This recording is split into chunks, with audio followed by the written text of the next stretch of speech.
Alright, here is another little video showing you how to do some more of the pages of our perspective packet. So I will show you how to do the drawing of a bird's eye view of a city. So if you look on the left side, it basically tells you the steps right here, but I'm going to do it live for you anyway. So first thing we'll do is we're just going to put a vanishing point somewhere in the center of here. And we're going to draw, I'm going to ask you to draw 10 buildings. So the way we do this is simply by starting with a vanishing point, and then around that vanishing point, we draw different shapes, okay? And these shapes will represent the rooftops of buildings in a city. So we can have basically squares and rectangles, and if you want some L-shaped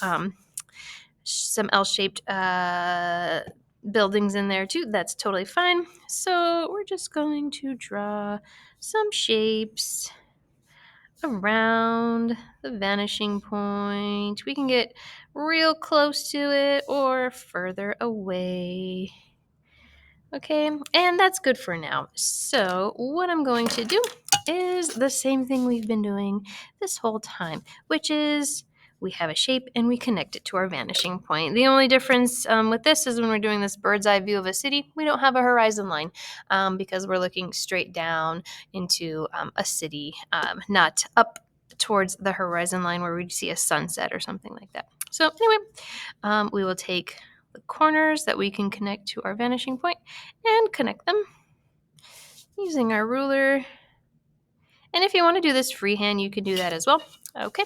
And then I don't want it to make it look like this building is going on forever and ever and ever. So at some point I'll just like cut it off. So this side of the building is a nice flat horizontal line. So that means I cut it off with a nice flat horizontal line, and I erase the rest of my little orthogonals that I don't need anymore. They've served their purpose. Okay, and then something else that I can do, which is kind of nice, is if I want to make it look like I have like windows going down the building, which is kind of fun, I just take my ruler and I draw lines going down that building towards the vanishing point, of course. We always use that vanishing point. Very useful.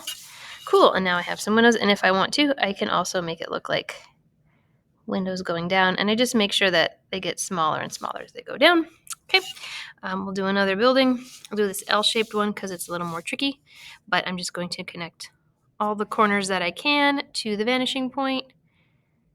That one looks like it goes down now, and that one, this inner corner, and then that edge. And it doesn't look like I need to connect that corner on that side. It doesn't look like I'd be able to see it. Okay, now how do we cut this thing off? This is a more complicated building. That's fine.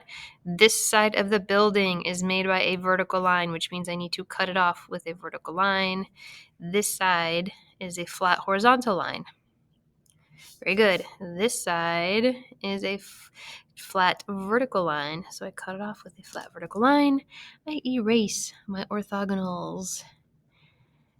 And now I look like I have a building that goes down towards that vanishing point. And again, if I want to make it look like I have windows going down, then I can just draw some nice stripy lines.